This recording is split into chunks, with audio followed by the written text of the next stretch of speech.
Hey guys, it's me and the Matrix Code here with something a little bit different. For one, there's no Visual Basic or Studio or UDK or anything. I'm at my comfort zone a bit here, and you can see my face. So happy King Nemesis / Matrix Code birthday, seeing face day. I don't know. Right, things a little bit different today. I am going to see Sweeney in cinemas. Probably not interested at all in that, really. But yeah, I'm going to see Sweeney, which you can't really see because it's backwards. But you know, right? Just to prove. Right.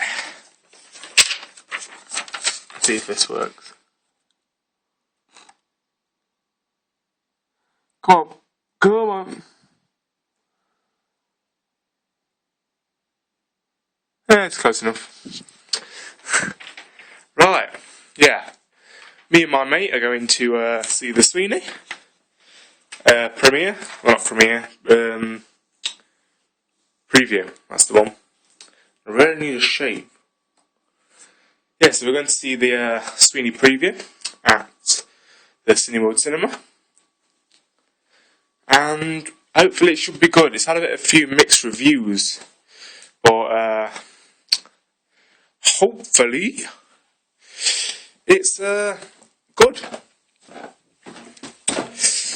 Yeah, I don't know if you know, but I was getting a new camcorder. That kind of changed a little bit. Well, I still am getting get back into his seat. Yeah, I still am getting the camcorder. But not yet. About another week or so. I've already got the memory card and the tripod, which is downstairs. And, yeah. So I'm going to be uploading a review / day out video at some point. So, thanks for watching, guys, and I hope to see you again soon in a bit better quality. So, thanks for watching, and I'll see you later.